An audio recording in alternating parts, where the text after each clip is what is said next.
The lie of the immortality of the soul. The scriptures never speak of the immortality of the soul. On the contrary, there are many places where the soul is said to die. The word immortality occurs altogether only 3 times in the original scriptures. 1 Timothy 6:13 through 16, Christ alone has immortality. And 1 Corinthians 15:53, the mortal must put on immortality.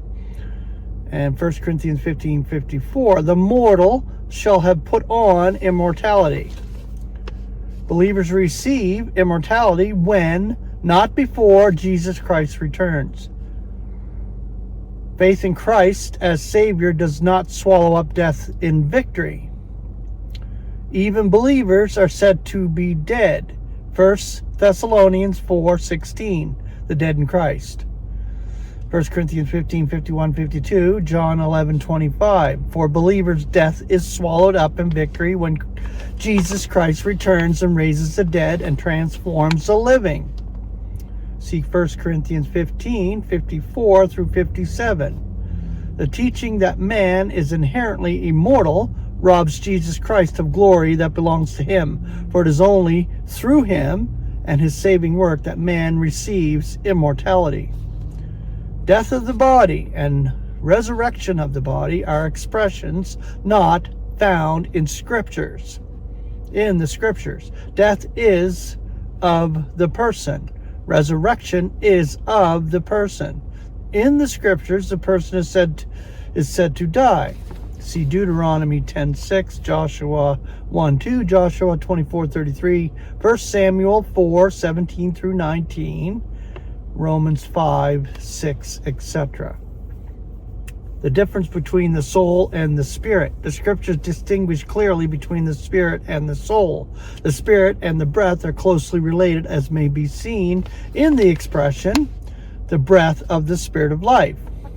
Genesis 7:22. The spirit is that invisible life force from God, which when united with the body, produces the consciousness, the sensation.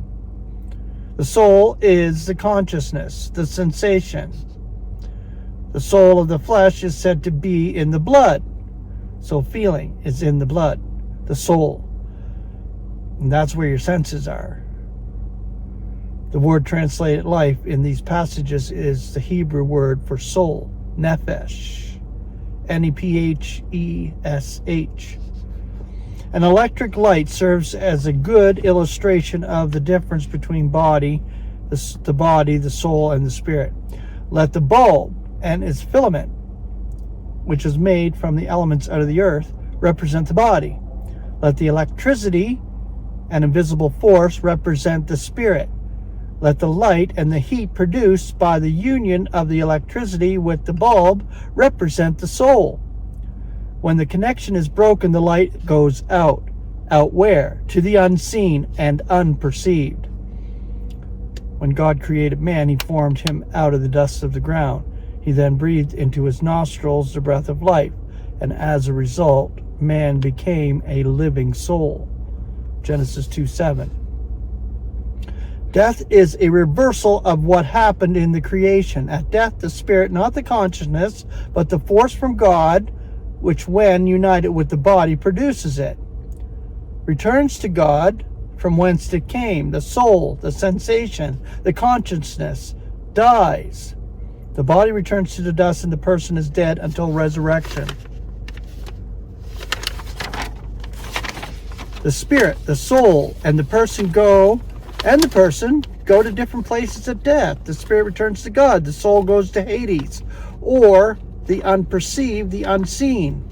The person is said to be in the grave, or the grave, the dust of the earth. Goes back to the dust of the earth. When our Lord Jesus Christ died, his spirit went to God. His soul went to the unseen. He himself is said to have been in the tomb during the days he was dead. 1 Corinthians 15:3 and 4, and Matthew 12:40. Failure to grasp the truth concerning death strikes at the very heart of the gospel. Whatever the wages of sin is, Jesus Christ endured it to the full in order to become man's Savior. If the wages of sin is eternal punishment, Jesus Christ could not be the Savior of anyone, for he did not endure that. If the wages of sin is annihilation, he could not be the Savior of anyone, for he did not endure that. The wages of sin is death, or, Romans 6:23. But I don't believe that's the concordant version rendering of that. What is it? I can't remember. Christ died for our sins, was entombed, and was raised the third day. This is the evangel. This is what we herald. 1 Corinthians 15, 1 through 5. Failure to recognize the facts concerning death makes resurrection unimportant. If the dead are alive enjoying the bliss of a better life without a body, what real need is there for a resurrection? Exactly. When the facts that the dead are really dead is understood, resurrection becomes all important. If there's no resurrection, let us eat and drink, for tomorrow we die. 1 Corinthians 15:32. The only scriptural hope for the dead is resurrection, apart from which there is no life for them. The dead do not live. And compare, this is scripture here. Two resurrections separated by 1,000 years are referred to in these passages. I can't pronounce my words today. What the hell? Anyway, wrong views concerning death result in wrong views concerning the future punishment or judgment of the wicked. I don't like that word punishment either. The combined result of this is a teaching that slanders God and dishonors the Lord Jesus Christ. There will be judgment for the wicked, but it will fit the crimes and will accomplish a good purpose and a great outcome, reconciliation. God is going to be all in all in due time. 1 Corinthians 15:28. This is brought about by and through the saving work of Jesus Christ, who is the resurrection and the life. There is no life during death, but through him all will ultimately receive the fullness of life, or immortality. In this manner, death, all death, the first and the second, will be abolished from God's universe.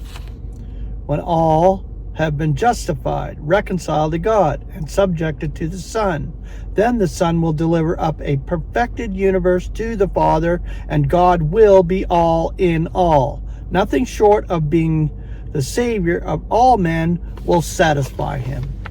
And there you have it. The dead are dead. They know nothing until resurrection.